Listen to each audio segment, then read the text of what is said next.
షణ్ముఖుడు శుభముఖుడు సురసేనకు అధినాయకుడు పాలకుడు పరిపాలకుడు శూలము దాల్చిన నాయకుడు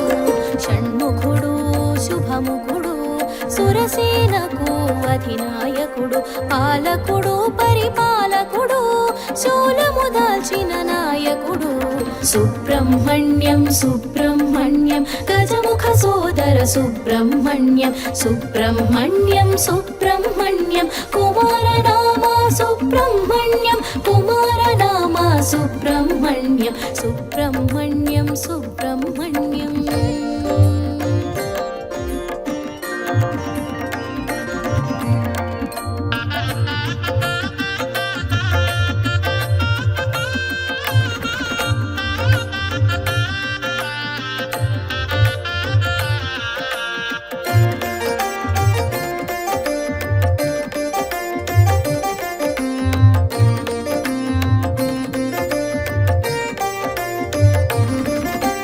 విశ్వతేజస్సు విరియంగా విశ్వవ్యాప్తమై వెలిగేను క్రౌంచగిరిపై వసించి కన్నుల కాంతులు నింపేను శివతేజమున తెలిసేను రెల్లు పొదలలో విరిసేను శివతేజమున తెలిసేను రెల్లు పొదలలో విరిసేను పల్లెము దాల్చి నిలిచేను భగంగేయునిగా పెరిగేను షణ్ముఖుడు శుభముఖుడు సురసేనకు అధినాయకుడు పాలకుడు పరిపాలకుడు శూలము దాల్చిన నాయకుడు సుబ్రహ్మణ్యం సుబ్రహ్మణ్యం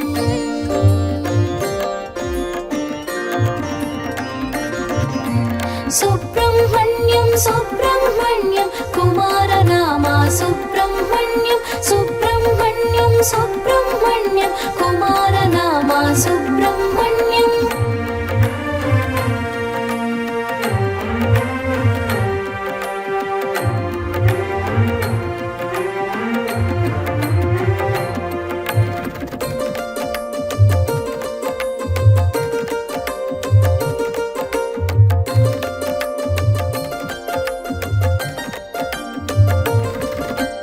అగ్నిపుత్రునిగా తెలిసేను అగ్నిశిఖలో మెరిసేను శిఖి వాహనము అందేను శిఖరాగ్రమున వెలిగేను ఓంకారార్థము వివరించి శివునికి గురువై నిలిచేను ఓంకారార్థము వివరించి శివునికి గురువై నిలిచేను కృత్తిక క్షీరం పానము చేసి కార్తికేయుడై తెలిసేను షణ్ముఖుడు శుభముఖుడు సురసేనకు అధినాయకుడు పాలకుడు పరిపాలకుడు శూలము దాల్చిన నాయకుడు సుబ్రహ్మణ్యం సుబ్రహ్మణ్యం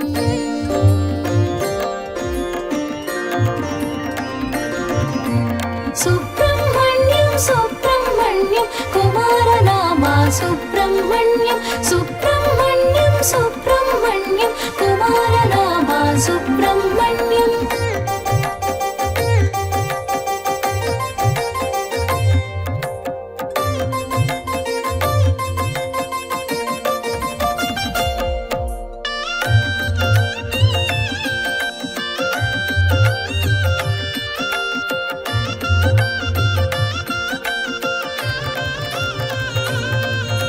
స్కందనామాన మెరిసేను శివగంగల ఫలముగ కలిగేను కుమారనామాన కూడేను స్వామి నామాన శోభించేను తారకాసురుని తుదముట్టించి సురముని క్షోభను తీర్చేను తారకాసురుని తుదముట్టించి సురముని క్షోభను తీర్చేను శక్తిధరునిగా భాసించి ముక్తి ప్రదాతగా మెరిసేను షణ్ముఖుడు శుభముఖుడు సురసేనకు అధినాయకుడు పాలకుడు పరిపాలకుడు శూలము దాల్చిన నాయకుడు సుబ్రహ్మణ్యం సుబ్రహ్మణ్యం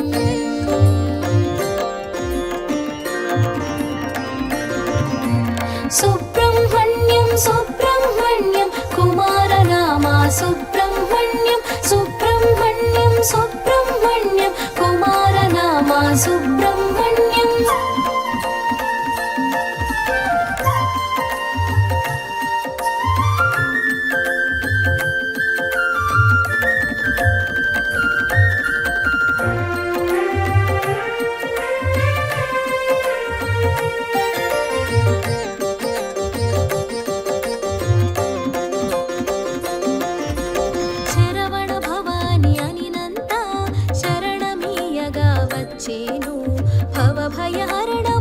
వెలిసేను నిజ భక్తికి రక్షణ నొసగేను వేద గర్భుడై వెలిగేను అగ్ని ముఖమున అమరేను వేద గర్భుడై వెలిగేను అగ్ని ముఖమున అమరేను దేవసేనతో కూడేను వల్లి సహితమై మెలిగేను షణ్ముఖుడు శుభముఖుడు సురసేనకు అధినాయకుడు పాలకుడు పరిపాలకుడు శూలము దాల్చిన నాయకుడు సుబ్రహ్మణ్యం సుబ్రహ్మణ్యం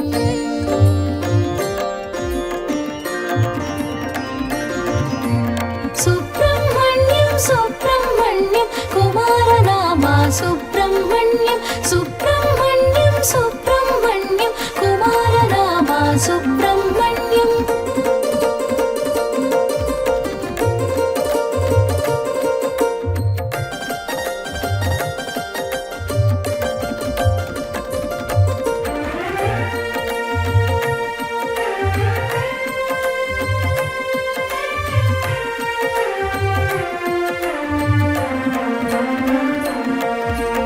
మైమాతురుడు అయ్యేను దివ్య రూపమున వెలిగేను వృద్ధికారకుడయ్యేను సమృద్ధి సంపదలు నొసగేను భుజంగ రూపమునుండేను భుజంగ స్తోత్రమునందేను భుజంగ రూపమునుండేను భుజంగ స్తోత్రమునందేను కుండలి తేజమునుండేను కుండల శక్తిని కూర్చేను షణ్ముఖుడు శుభముఖుడు సురసేనకు అధినాయకుడు పాలకుడు పరిపాలకుడు శూలము దాల్చిన నాయకుడు సుబ్రహ్మణ్యం సుబ్రహ్మణ్యం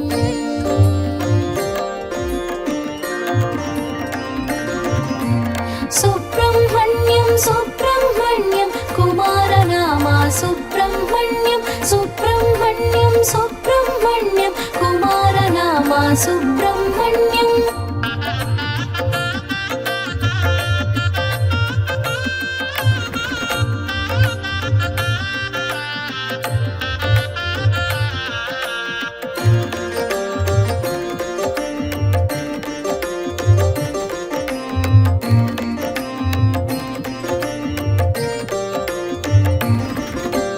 కుమారనామము కుదిరేను కామిత ఫలములు నొసగేను షష్ఠిని పూజకు మురిసేను ఇష్టగ ఫలములు నొసగేను మయూర వాహన శోభితుడు శాస్తా గణపతి సోదరుడు మయూర వాహన శోభితుడు శాస్తా గణపతి సోదరుడు షట్చక్రముల సంచాలకుడు కుండల శక్తిగా కదిలేను షణ్ముఖుడు శుభముఖుడు సురసేనకు అధినాయకుడు పాలకుడు పరిపాలకుడు శూలము దాల్చిన నాయకుడు సుబ్రహ్మణ్యం సుబ్రహ్మణ్యం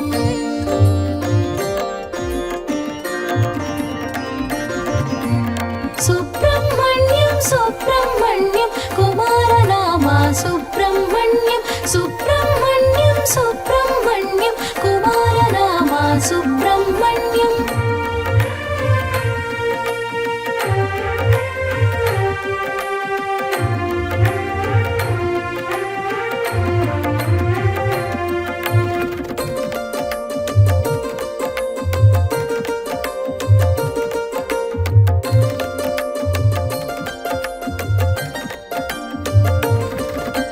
శమీ గర్భుడై శోభించేను సదాశివునితో వసించేను బ్రహ్మచారిగా భాషించేను బ్రాహ్మణ్య కీర్తిని పడసేను కుమారనామ పూజితుడు గురువుగా వెలిగిన ఘనుడు కుమారనామ పూజితుడు గురువుగా వెలిగిన ఘనుడు స్కందానిన స్పందించేను కరము జోడిన కరుణించేను షణ్ముఖుడు శుభముఖుడు సురసేనకు అధినాయకుడు పాలకుడు పరిపాలకుడు శూలము దాల్చిన నాయకుడు సుబ్రహ్మణ్యం సుబ్రహ్మణ్యం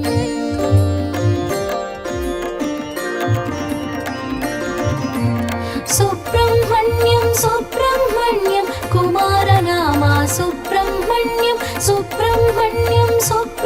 సుబ్రహ్మణ్యం కుమారనామ సుబ్రహ్మణ్యం.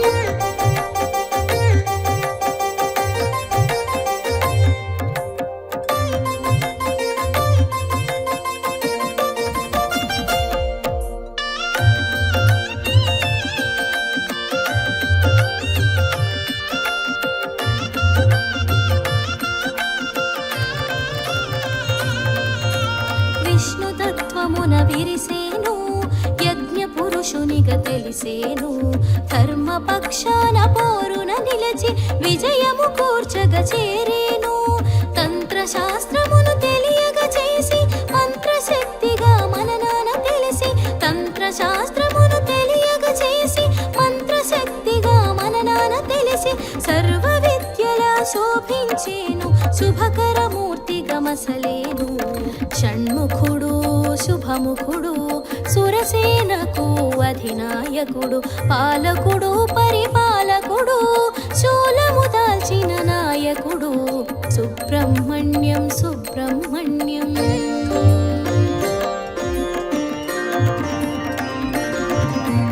సుబ్రహ్మణ్యం సుబ్రహ్మణ్యం కుమారనామ సుబ్రహ్మణ్యం. సుబ్రహ్మణ్యం సుబ్రహ్మణ్యం కుమారనామ సుబ్రహ్మణ్యం.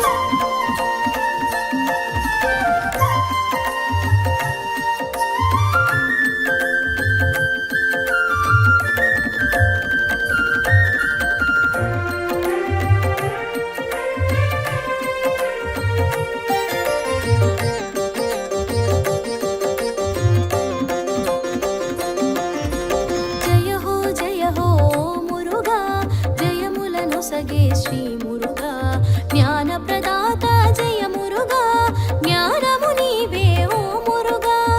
జయ మంగళం సుబ్రహ్మణ్యానికి మంగళం. జయ మంగళం సుబ్రహ్మణ్యానికి మంగళం. సురసేనాధ్యక్షునకు మంగళం. ఈశ్వర శక్తికి జయ మంగళం. షణ్ముఖుడు శుభముఖుడు సురసేనకు అధినాయకుడు.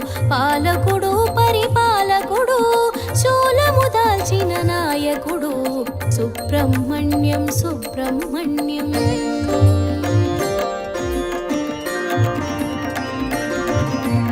సుబ్రహ్మణ్యం సుబ్రహ్మణ్యం కుమారనామ సుబ్రహ్మణ్యం. సుబ్రహ్మణ్యం సుబ్రహ్మణ్యం కుమారనామ సుబ్రహ్మణ్యం.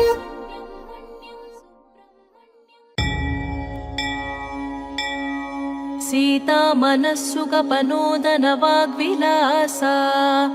శ్రీరామదూత కృతకృత్య కృతార్థ జన్మన్. చార్వంజనా జఠర సుక్తి సుమౌక్తికాత్మన్. శ్రీమారుతాత్మజ విభో తవ సుప్రభాతం. తవ సుప్రభాతమిదమంజనాత్మజ భవతు ప్రియంకర సువర్చలాధవ. విధిశంకరేంద్ర సురసార్థవందిత తరుణార్కవర్ణనిభవక్త్రదీప్తికా. వాల్మీకి ముఖ్య ఋషయః సముపాస్య సంధ్యాం. ఆత్మాంతరాత్మకమలాని మనోహరాణి.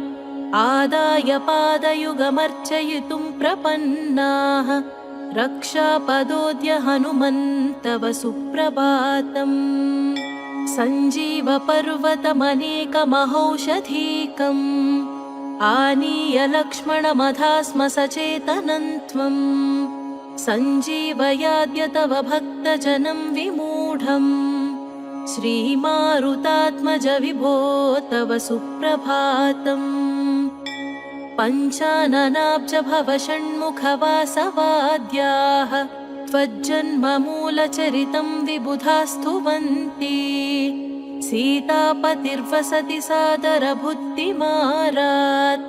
ओङ्कारनाम हनुमन्तव सुप्रभातम्. स्वामिन्न शोकवनभञ्जन पाटवन्ते. नूनं प्रभञ्जन सुतत्वमभिव्यनक्ति. मत्पापभञ्जन कृते त्वरितं प्रसीद. श्रीमारुतात्मज विभो तव सुप्रभातम्. शास्त्रोक्तसुस्वरविधा मधुरस्वनेन गायत्यनन्तचरितं तव रामनोऽपि भाषा समग्ररमणीयतयोपपन्नम् श्रीरामदास हनुमन्तव सुप्रभातम् त्वद्ब्रह्मचर्यमनिशास्खलितं वदन्ति योगासनेषु तव पाटवमद्वितीयम् नक्षत्रमार्गगमनं तव सिद्धिसाक्ष्यम् श्रीमारुतात्मज विभो तव सुप्रभातम् नेदिष्ठपुष्करिणिकाप्लवनिर्मलाङ्गाः श्रेयोवर्धिनः सकलभक्तवरेण्यवर्गाः द्वारे वसन्ति भवदाह्वयनादयुक्ताः श्रीमारुतात्मज विभो तव सुप्रभातम् मध्वंससञ्जनिमिताः पुरुषास्त्रियश्च आबालवृद्धमदते स्मरणैकनिष्ठा त्वद्धा सदापचरमावधिदासदासाः श्रीमारुतात्मज विभो तव सुप्रभातम् श्रीरामसेवकदयादिगुणामृताब्धे हे मारुते सकललोकशरण्यमूर्ते लोकैः समस्तकुलजैरभिपूजिताङ्घ्रे श्रीमारुतात्मज विभो तव सुप्रभातम् ते गोष्पदं जलनिधिर्मशकाश्च दैत्याः मां तारय प्रचुरसंसृतिवारिराशेः मे भञ्जयाद्यदनुजोपमदुष्कृतानि श्रीमारुतात्मज विभो तव सुप्रभातम्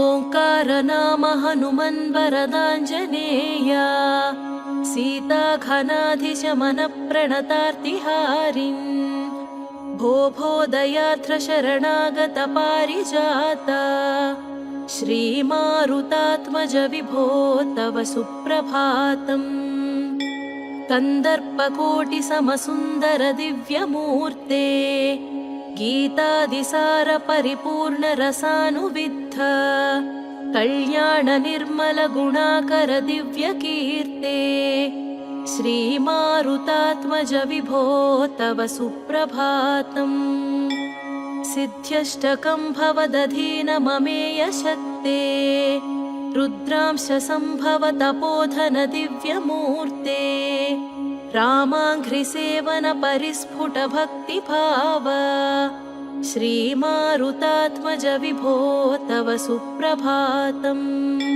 भक्तिस्वरूप निरवध्य गुणैकसिन्धो संसारसागर समुत्तरणैकसेतो वेदान्तवेद्य निज वैभव भक्तभोग्य श्रीमारुतात्मज विभो तव सुप्रभातम् सौगन्धिकाहरणकेळि समागताय भीमाय देव निजरूपमदर्शयस्त्यम् मह्यं च दर्शय यथा च ममाग्रजाय श्रीमारुतात्मज विभो तव सुप्रभातम् त्वद्भ्रातरं समभिनन्द्य हि भीमसेनम् तद्भ्रातृकेतनमथत्वमलं च कर्थ मद्गेहकेतनपटं समलं कुरु त्वम् श्रीमारुतात्मज विभो तव सुप्रभातम्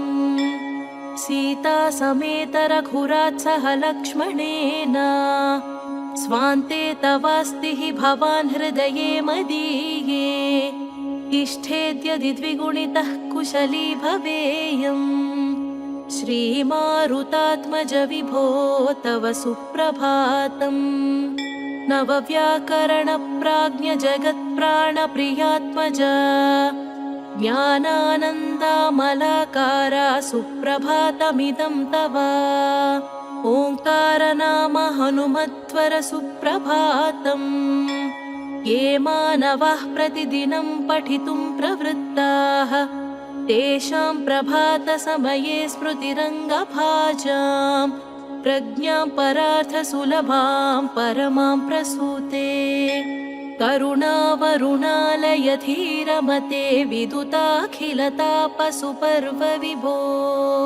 रघुरामपदाम्बुजभक्तिनिधे विजयी भवमारुतपुत्रमणे करुणावरुणालयधीरमते विदुताखिलतापसुपर्व विभो रघुरामपदाम्बुजभक्तिनिधे विजयी भवमारुतपुत्रमणे मरुतस्तनयात् सुदुदारमतेर्जनताभिमताधिकदानरतात् परदेवतया कदितान्निगमैः हनुमत्प्रवणो न परं भजते रणवीरकपीशतपोधनिनः विधिविष्णुशिवात्मगतामनिदेः न हि नास्ति महीबलये सदृशः पवमानसुतान्न परं कलये हरिवीरभयङ्कर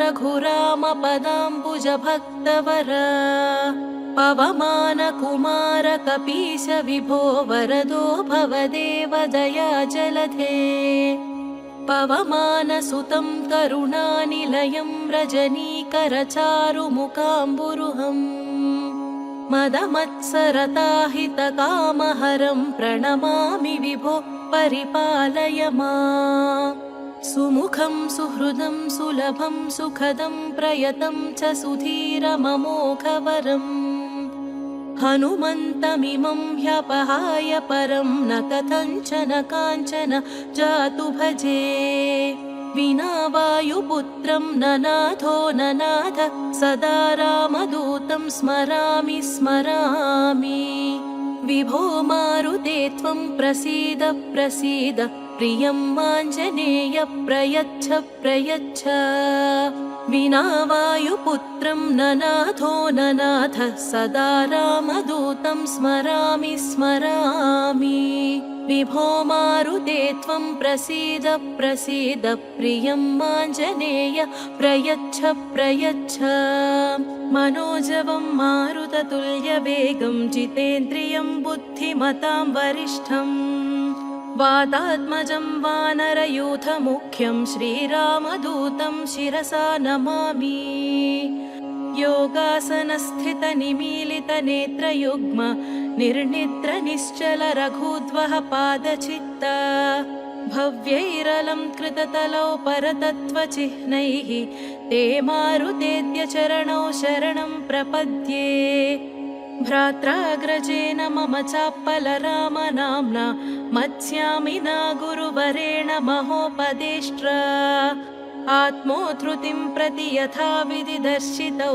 ते देवाञ्जनेय चरणौ शरणं प्रपद्ये वायुपुत्राय भक्ताग्रमस्तकाभरणाङ्घ्रये मङ्गलानां निवासाय आञ्जनेयाय मङ्गलम्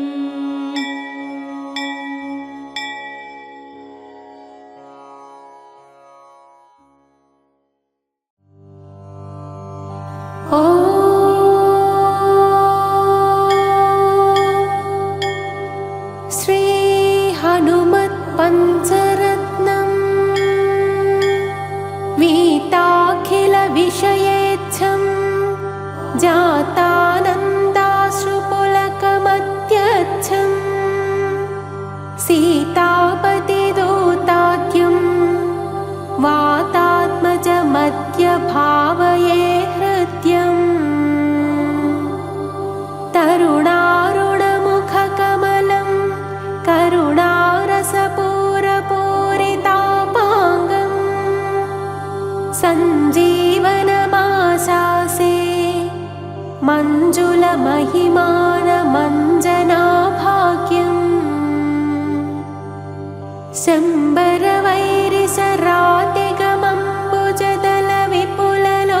शम्बरवैरिसरातिगमम्बुजदलविपुललोचनोदारम् कम्बुगलमनिलदिष्टं बिम्बज्वलितोष्ठमेकमवलम्बे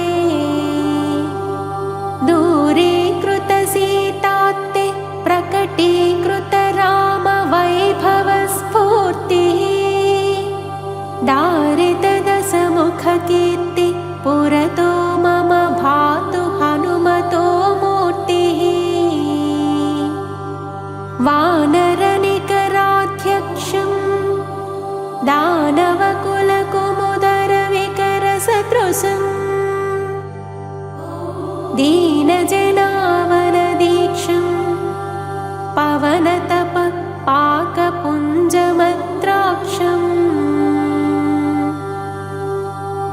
एतत् पवनसुतस्य स्तोत्रं यः पठति पञ्चरत्नाख्यम् चिरमिह निखिलान् भोगान् भुङ्क्त्वा श्रीरामभक्तिभाक् भवति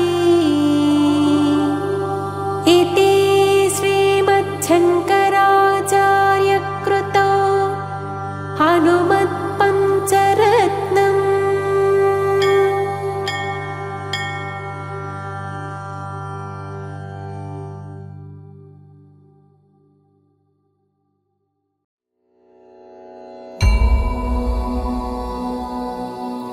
हनुमान् गायत्री मन्त्रम्।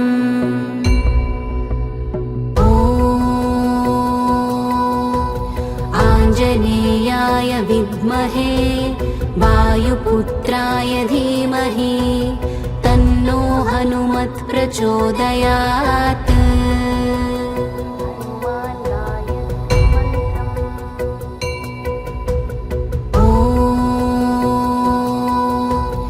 आञ्जनेयाय विद्महे वायुपुत्राय धीमहि तन्नो हनुमत् प्रचोदयात्।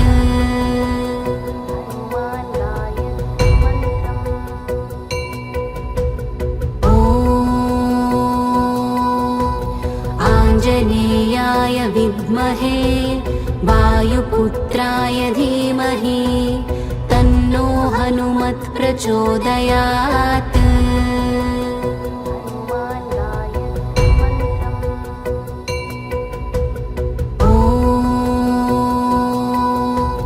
आञ्जनेयाय विद्महे वायुपुत्राय धीमहि तन्नो हनुमत् प्रचोदयात्।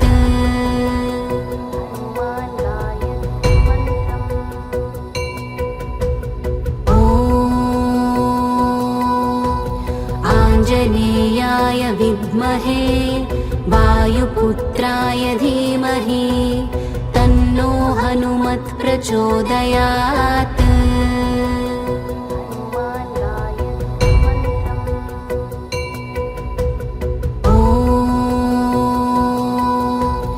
आञ्जनेयाय विद्महे वायुपुत्राय धीमहि तन्नो हनुमत् प्रचोदयात्।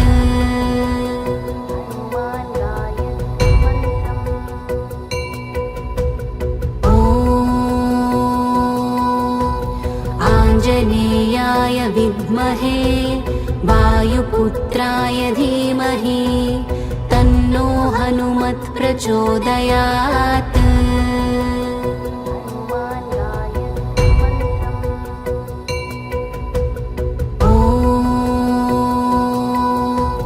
आञ्जनेयाय विद्महे वायुपुत्राय धीमहि तन्नो हनुमत् प्रचोदयात्।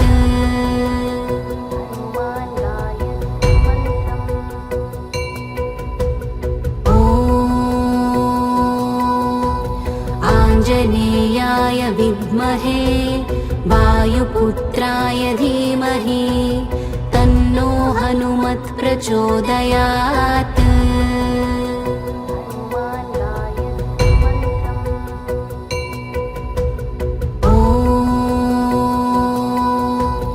आञ्जनेयाय विद्महे वायुपुत्राय धीमहि तन्नो हनुमत् प्रचोदयात्।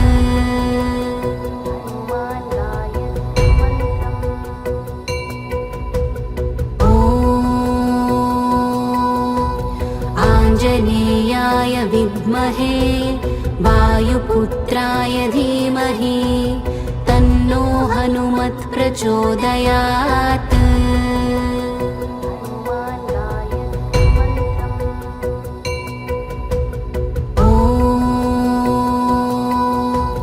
आञ्जनेयाय विद्महे वायुपुत्राय धीमहि तन्नो हनुमत् प्रचोदयात्।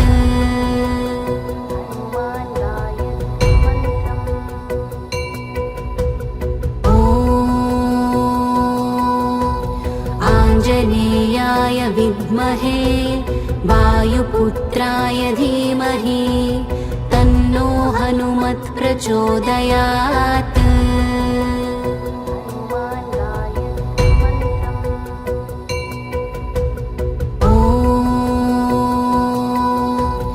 आञ्जनेयाय विद्महे वायुपुत्राय धीमहि तन्नो हनुमत् प्रचोदयात्।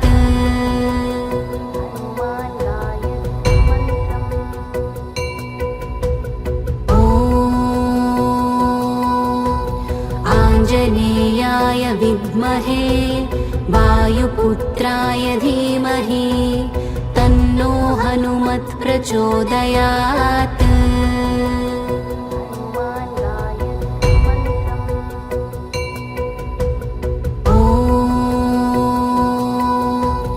आञ्जनेयाय विद्महे वायुपुत्राय धीमहि तन्नो हनुमत् प्रचोदयात्।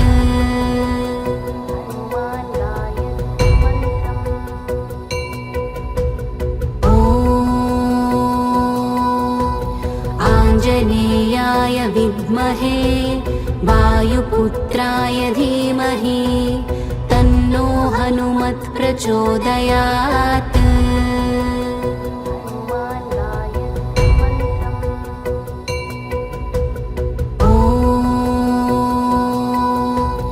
आञ्जनेयाय विद्महे वायुपुत्राय धीमहि तन्नो हनुमत् प्रचोदयात्।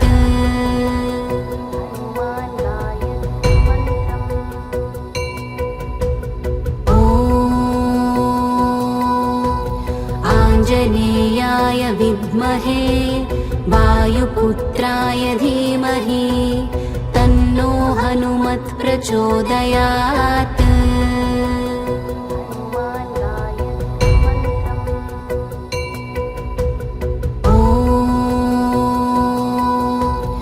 आञ्जनेयाय विद्महे वायुपुत्राय धीमहि तन्नो हनुमत् प्रचोदयात्।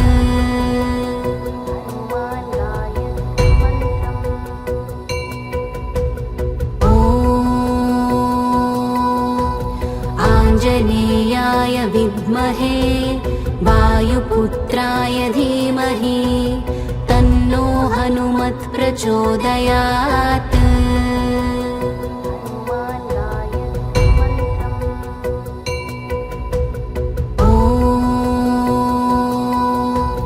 आञ्जनेयाय विद्महे वायुपुत्राय धीमहि तन्नो हनुमत् प्रचोदयात्।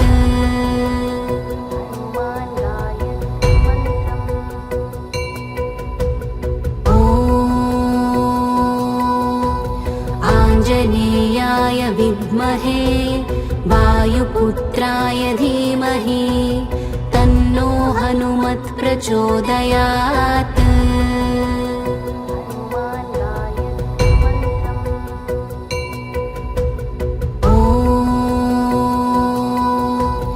आञ्जनेयाय विद्महे वायुपुत्राय धीमहि तन्नो हनुमत् प्रचोदयात्।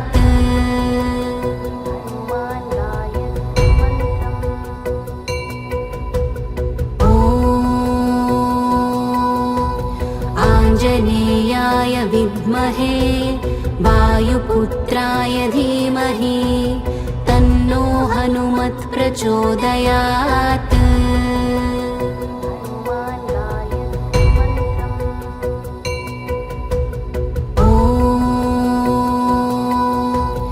आञ्जनेयाय विद्महे वायुपुत्राय धीमहि तन्नो हनुमत् प्रचोदयात्।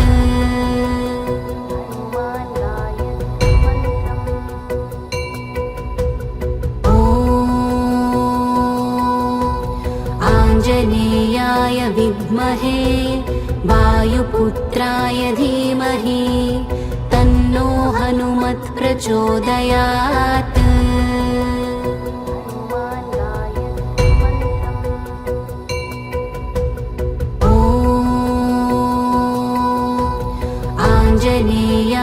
विद्महे वायुपुत्राय धीमहि तन्नो हनुमत् प्रचोदयात्।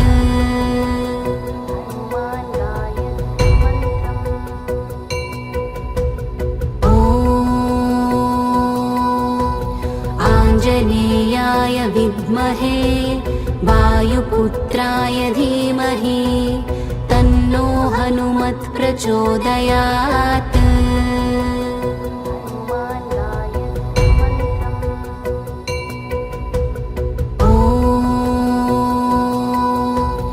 आञ्जनेयाय विद्महे वायुपुत्राय धीमहि तन्नो हनुमत् प्रचोदयात्।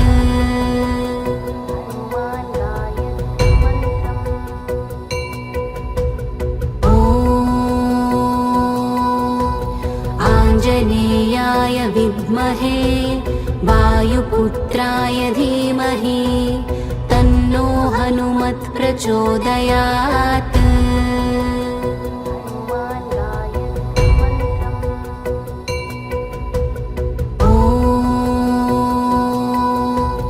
आञ्जनेयाय विद्महे वायुपुत्राय धीमहि तन्नो हनुमत् प्रचोदयात्।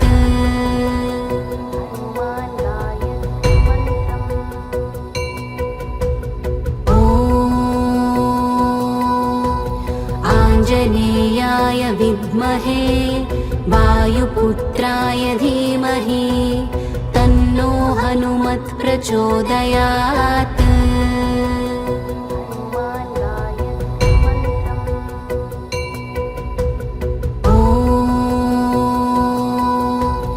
आञ्जनेयाय विद्महे वायुपुत्राय धीमहि तन्नो हनुमत् प्रचोदयात्।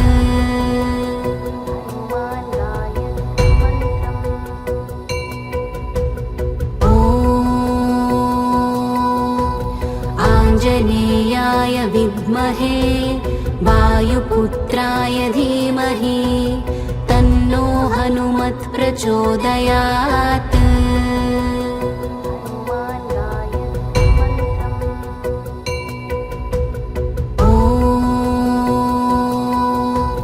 आञ्जनेयाय विद्महे वायुपुत्राय धीमहि तन्नो हनुमत् प्रचोदयात्।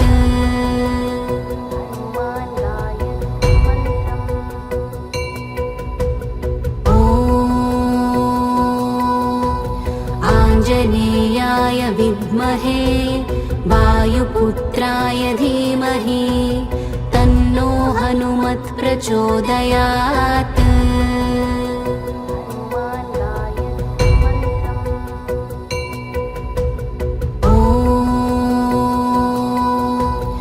आञ्जनेयाय विद्महे वायुपुत्राय धीमहि तन्नो हनुमत् प्रचोदयात्।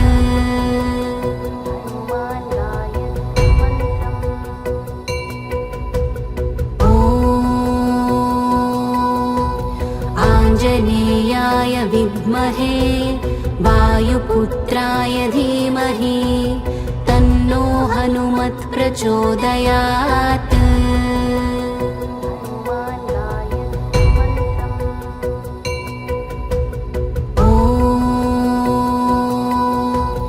आञ्जनेयाय विद्महे वायुपुत्राय धीमहि तन्नो हनुमत् प्रचोदयात्।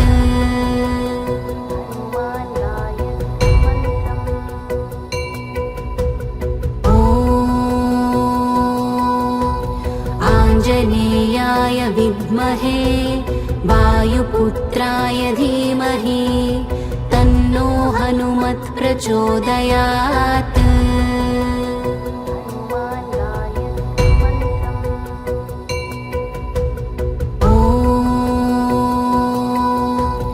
आञ्जनेयाय विद्महे वायुपुत्राय धीमहि तन्नो हनुमत् प्रचोदयात्।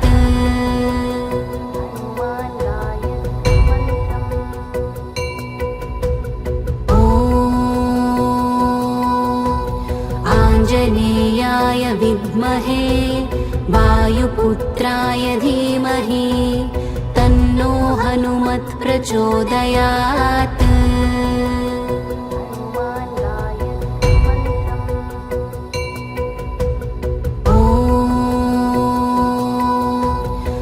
आञ्जनेयाय विद्महे वायुपुत्राय धीमहि तन्नो हनुमत् प्रचोदयात्